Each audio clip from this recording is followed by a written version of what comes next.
अस्सलाम वालेकुम दोस्तों, आप सभी का स्वागत है हमारी यूट्यूब चैनल पर। तो आज का दिन है जुमा। तो जुमा भी पढ़ना जाना है, तो स्टडी के साथ साथ वो भी इम्पोर्टेंट है ना।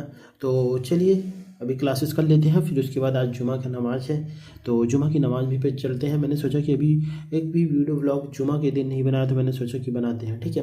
तो मैं अपनी स्टडी को कंप्लीट कर रहा हूँ। मैं कुछ आंसर राइटिंग था उसको मैंने किया, फिर उसके बाद मैंने इसको रिकॉर्ड किया, मैंने चेक किया, फिर उसके बाद सारी चीज़ें की। चूँकि मेरा सोशोलॉजी का ऑप्शनल आंसर राइटिंग चल रहा है ना। मैंने उसको किया, उसके बाद कई सारी चीज़ें देखनी होती हैं, मिलानी होती हैं, कहाँ क्या मिस्टेक टॉपर की कॉपी से, ठीक है। तो मैं यही करता हूँ, मैं टॉपर की कॉपी से मैच कराता हूँ, वही क्वेश्चन हम सेम करते हैं। उसके बाद फिर टॉपर की कॉपी से मैच कराते हैं, कहाँ क्या प्रॉब्लम आ रही है, कहाँ क्या दिक्कत आ रही है, फिर उसको हम थोड़ा हाईलाइट करते हैं, फिर उसको हम पढ़ते रहते हैं, फिर उसके बाद हम करते रहते हैं, ठीक है। तो चलिए फ्रेंड्स, आप लोग देखते रहिए। और आप लोग को पता है कि यूपीएससी प्रीलिम्स का टाइम आ चुका है। अब देखिए आज 5 दिसंबर हो चुका है, ठीक है। आज 5 दिसंबर है, जुमा का दिन तो है ना। अच्छी अच्छी बातें हैं। बट अब जो भी फ्रेंड्स प्रीलिम्स की तैयारी कर रहे हैं, प्रीलिम्स की ओर फोकस हो जाए, है ना। जिनका सिलेबस कवर नहीं हुआ है, अगर उनके पास टाइम मिल रहा है तो सिलेबस को कवर भी करते चलें। बट यूपीएससी प्रीलिम्स में जितने भी सब्जेक्ट हैं उनका रिवीजन भी प्रॉपर करते चलें, ताकि आगे एग्जाम में भी कोई प्रॉब्लम ना हो, ठीक है। तो चलिए फिर दोस्तों, सुबह की स्टडी में यही हुआ कि आज आंसर राइटिंग था, उसके बाद मैंने कॉपी चेक किया। फिर जुमा का दिन तो दिल में दिमाग और दोनों सफ़ा रखने की कोशिश होती ही है ना। तो फ्रेंड्स, आप लोग कहाँ कहाँ से हैं कमेंट करिए। और जो भी फ्रेंड्स नए हैं चैनल को सब्सक्राइब कर लें, वीडियो को लाइक कर दें। और कई दिन से वीडियो मेरी नहीं आई थी, क्योंकि कई सारे इशू हो जाते हैं, इस वजह से नहीं आ पा रही है। तो चलिए फ्रेंड्स, चलते हैं। अब चल रहा हूँ नमाज के लिए। तो थोड़ी देर इबादत इंसान की सारी थकान उतार देती है। तो ये मस्जिद के सामने पहुँच चुका हूँ। तो मैं मस्जिद के अंदर वीडियो मैंने रिकॉर्ड नहीं किया। ये हमारे कटरा गुलाब सिंह प्रतापगढ़ में है ना। कटरा गुलाब सिंह प्रतापगढ़ मेरा जिला इलाहाबाद है। मैं बॉर्डर पे रहता हूँ, इस वजह से इलाहाबाद प्रतापगढ़ के, तो मैं प्रतापगढ़ ही जाता हूँ। फिर उसके बाद नमाज़ पढ़ने के बाद मैंने नमाज़ पढ़ के आया। फिर उसके बाद फिर से मैं अपने रिवीजन को स्लॉट को शुरू कर दिया। फिर मैंने अपना रिवीजन कर रहा हूँ। रिवीजन आप जितना करेंगे उतना ही आपके लिए वेस्ट होगा, क्योंकि रिवीजन सक्सेस की है ना। आप कितना भी पढ़ लो, कितना भी कर लो, लेकिन जब तक आप रिवीजन नहीं करोगे तब तक कोई मतलब नहीं। आप कितना भी नोट से तैयार कर लो, कितनी अच्छी अच्छी नोट से तैयार कर लो, शॉर्ट नोट से तैयार कर लो, बट जब तक आप रिवीजन नहीं करोगे तब तक कोई बात नहीं। कम पढ़ो लेकिन रिवीजन ज़्यादा करो, है ना। बट उसके बाद पी वाई क्यू भी सॉल्व करते चलो, है ना। अभी यूपीएससी प्रीलिम्स का टाइम आ चुका है। चलिए हम थोड़ा सा बात करते हैं प्रीलिम्स के लिए अभी क्या करना चाहिए। जो भी फ्रेंड्स नए हैं चैनल को सब्सक्राइब कर दें, वीडियो को लाइक कर दें। चलिए बताते हैं आप लोगों को प्रीलिम्स के लिए आप लोगों को रिवीजन करना है ना। हाँ, जो भी सब्जेक्ट आपको आते हैं प्रीलिम्स से आप लोगों को पता है ना। आप लोगों को अच्छे तरीके से रिवीजन करना है। रिवीजन करते साथ पीवाईक्यू भी लगाना है, पीवाईक्यू के साथ साथ सीसैट भी करना है ना। और सीसैट में जो भी पोर्शन है वो भी कवर करते चलना है। मैथ ही नहीं, रीजनिंग ही नहीं, और सारी रीडिंग कॉम्प्रिहेंशन सब चीज़ें करनी होती है, ठीक है। सबको साथ लेकर चलो, है ना। किसी का साथ मत छोड़ो, है ना। कभी कभी मैथ के क्वेश्चन आ जाते हैं, कभी कभी रीजनिंग क्वेश्चन आ जाते हैं, है ना। तो काफ़ी, तो फिर इसके मस्त है कि रीडिंग कॉम्प्रिहेंशन भी लेते चलिए, उसका भी अच्छे से यूज करते चलिए। एक पेंसिल ले लीजिए, उसको भी अच्छे से सॉल्व करते चलिए, टाइमर भी लगा दीजिए, है ना। अच्छे से सेट को सॉल्व करिए। पीवाईक्यू टेस्ट छोड़िए, आप पीवाईक्यू लगाइए, जितने भी हैं 2013 से 14 से लगा डालिए, जितने भी पीवाईक्यू हैं, है ना। जीएस का और सीसैट का सारा कुछ आराम से नॉर्मली हो जाएगा, कोई दिक्कत नहीं होता है, ठीक है। मैं रिवीजन करता हूँ और पीवाईक्यू लगाता हूँ, है ना। टेस्ट वगैरह नहीं देता मैं, पीवाईक्यू कई बार मैंने सॉल्व कर डाला है पीवाईक्यू, ठीक है।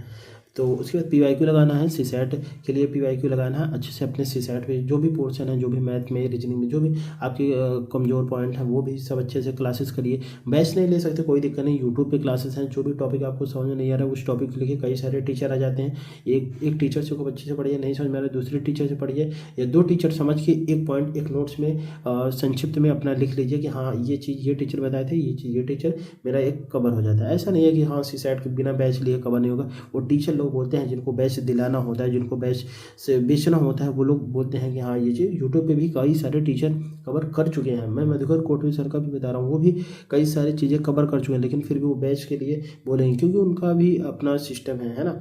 तो बैच अगर आप चाहिए तो आप बहुत अच्छी तरीके से कवर कर सकते हैं। मैं किसी का बुराई नहीं कर रहा हूँ, बट मैं जो बात अच्छे तरीके से है वही मैं बता रहा हूँ, ठीक है।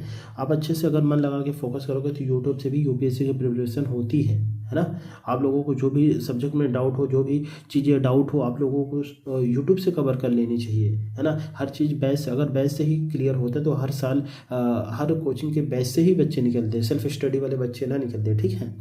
तो फ्रेंड्स आप लोगों को ये चीज़ पता है, ठीक है।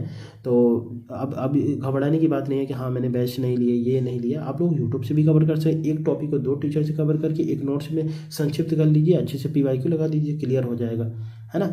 तो मैंने रिवीजन पे तो एकदम पूरा फोकस किया है, पूरा पूरा रिवीजन पे लगा हुआ हूँ ताकि रिवीजन अच्छे से हो जाए, है ना। तो और फ्रेंड्स, जो भी फ्रेंड्स आप लोगों की क्यूरी हो, आप लोग कमेंट कर सकते हैं कि हाँ मुझे ये चीज़ें ज़रूरी है, ये चीज़ बता दीजिए, तो मैं बिल्कुल बताऊंगा, है ना। और क्योंकि इस समय मेरा वीडियो प्रॉपर व्लॉग ही नहीं आ पा रहा है, क्योंकि मुझे टाइम भी नहीं मिल पा रहा है रिवीजन से, PYQ से दिन कब बीत जाता है कुछ पता ही नहीं चलता, है ना। तो फ्रेंड्स आप लोगों को अच्छे से रिवीजन करते चलना है। अब आप देखिए मई में फिर प्रीलिम्स का एग्ज़ाम भी है ना। फिर उसके बाद आगे मेंस का भी है ना। टाइम ज़्यादा नहीं मिल पाएगा, तो जो भी फ्रेंड्स का मेंस का कवर नहीं है, अगर वक्त मिल रहा है, टाइम मिल रहा है, दिन रात मिलाकर अपने आप के सपनों के लिए समर्पण हो जाइए, है ना। खूब अच्छे तरीके से मन लगा के मेहनत करिए और अच्छे से हो जाता है, कोई दिक्कत नहीं होता है ना। जो भी फ्रेंड्स UPSC की तैयारी में आना चाहते हैं तो बिल्कुल आइए, बट आप अपने से अच्छे से जो भी BA हुए कर चुके हैं, है ना, वो तो UPSC की जर्नी में आ ही जाए, है ना। आपके पास फाइनेंशियल कोई दिक्कत नहीं है तो आप लोग कोचिंग ले लीजिए। कोचिंग लेने से अच्छी होती है कि आप एक मार्गदर्शन में रहते हैं, बट अगर आपके पास कोचिंग नहीं है तो सेल्फ स्टडी से भी होता है, ऐसा बात नहीं है ना। बस उसमें अच्छे से आप लोगों को मन लगा के मेहनत करना होता है। इसमें क्या होता है, जैसे होता है ना कि बना बनाया चीज़ मिल गया, आप लोगों ने कर लिया, है ना। तो उसमें क्या होता है कि आपको करना होगा, तो उससे आपको और अच्छी होती है कि आप जब दूसरे अपने से कुछ करते हैं ना, तो गलत भले हो लेकिन वो बहुत सारी चीज़ें आपको सिखा कर जाता है ना। तो अच्छे तरीके से आप कर सकते हैं, कोई इशू नहीं है, कोई ये नहीं कि हाँ बिना कोचिंग का नहीं होता, बिल्कुल होता ही है, ठीक है। फ्रेंड्स मैंने बैच लिया था, मैंने पहले बैच नहीं लिया था, मैंने कई सारे सब्जेक्ट को मैंने कवर किया, बैच लिया था, उससे मैंने सिर्फ रिवीजन किया, इंपॉर्टेंट पॉइंट्स अपने नोट्स में डाले, बट मैंने नोट्स नहीं बनाया, है ना। मेरा अच्छे तरीके से मेरे नोट्स भी कंप्लीट हो गया। जैसे मैंने फिजिकल ज्योग्राफी के लिए राजेश मिश्र सर को प्रेफर किया था PW पे, है ना। बहुत अच्छे, मैंने उनका नोट्स भी यूज किया, पूरा पूरा मटेरियल यूज किया। PYQ के मैंने क्वेश्चन सॉल्व करता हूँ तो काफ़ी अच्छे तरीके से सॉल्व होते हैं, है ना। बट रिवीजन करिएगा तभी सॉल्व होगा, है ना। मैपिंग उन्होंने पढ़ाया है, मैपिंग मैंने उनसे भी पढ़ा है, मैपिंग राजेश मिश्र सर से, और उसके अलावा सुदर्शन गुज्जर सर से भी मैंने मैपिंग की क्लास की है ना। बट उनका नोट्स नहीं बनाया, सुदर्शन गुज्जर सर का मैंने नोट्स नहीं बनाया, बट उनका जो मैं राजेश मिश्र का मैंने नोट्स बनाया था, उसी में उनके जो भी पॉइंट राजेश मिश्र सर ने नहीं लिखाए थे या उनसे गलत मिस हो गया था, तो मैंने उसको नोट डाउन कर लिया अपने नोट्स में, तो मेरे एक प्रॉपर नोट्स अच्छे तरीके से बन गया। तो फ्रेंड्स यही था इस वीडियो में। तो चलिए फ्रेंड्स मिलते हैं नेक्स्ट वीडियो में, अपना ख्याल रखें, चैनल को सब्सक्राइब करें। Thank you.